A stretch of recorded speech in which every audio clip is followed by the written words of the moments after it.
নমস্কাৰ welcome to বৰ্ণালীজ kitchen. আজি আমি বনাবলৈ লৈছো সকলোৱে অতি সহজতে বনাব পৰা চিকেনৰ এটা সিম্পল ৰেচিপি।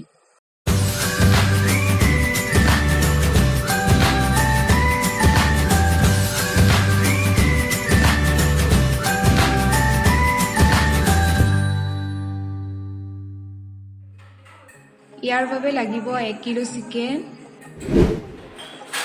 দুটা ডাঙৰ সাইজৰ আলু দুটা মই সাইজত কাটি লৈছো, দুটা মিডিয়াম সাইজৰ পিয়াজ, দুটা পকা বিলাহীও এনেদৰে কাটি লৈছো আৰু লগতে 7-8 ফুটামান নহৰু, এটুকুৰা আদা আৰু দুটা পকা জলকীয়াও ভালদৰে খুৰি লৈছো।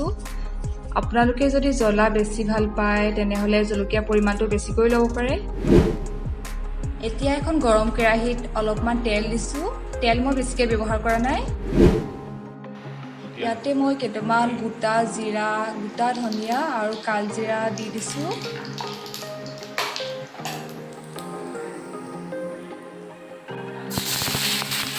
ইয়াতে মই এতিয়া কাটি লোৱা পিঁয়াজখিনি দি দিছো।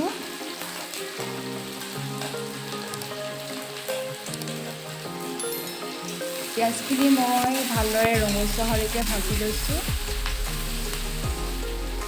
এতিয়া পিঁয়াজখিনিত মই অলপ মিট মছলা দি দিছোঁ আৰু মিট মছলা দি অলপ ভালদৰে ভাজি দিছোঁ। মাংসখিনি মই সোৱাদ অনুযায়ী নিমখ, 1.5 চামুচ হালধি আৰু 2 চামুচ মিঠাতেল দি মেৰিনেট কৰি ৰাখিছিলোঁ।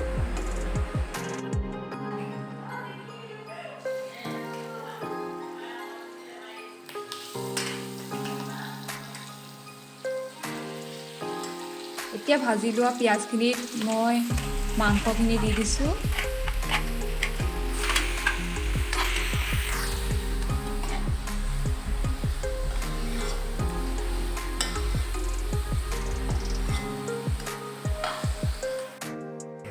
এতিয়া মাংসখিনি ভালদৰে লৰাই 10 মিনিটৰ বাবে ঢাকি দিছোঁ।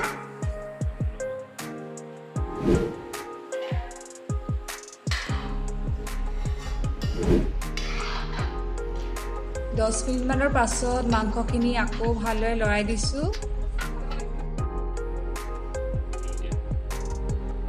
এতিয়া মই ঘৰতে প্ৰস্তুত কৰি লোৱা মছলা 1 চামুচ দি ভালদৰে লৰাই দিছোঁ।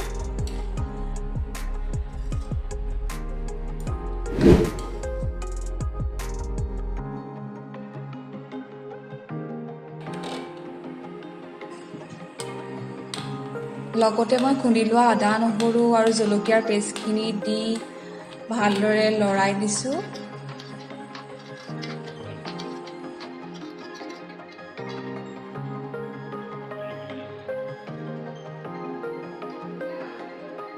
এতিয়া মই কাটি লোৱা আলুখিনি আৰু বিলাহীখিনি দি ভালদৰে লৰাই আকৌ ঢাকি দিছোঁ।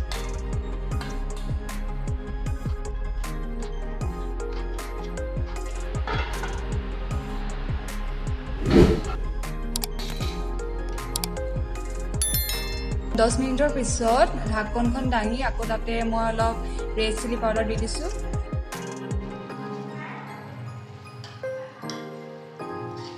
আকৌ ৰেড চিলি পাউডাৰ দি অলপ লৰাই দিছোঁ।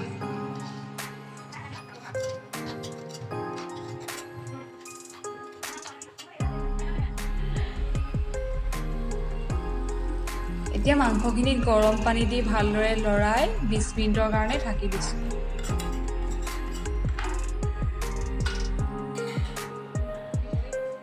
বিশ মিনিটৰ পাছত এয়া চাওক মাংসখিনি হৈ গৈছে। এতিয়া মই বাতি এটাত কাঢ়ি লৈছোঁ।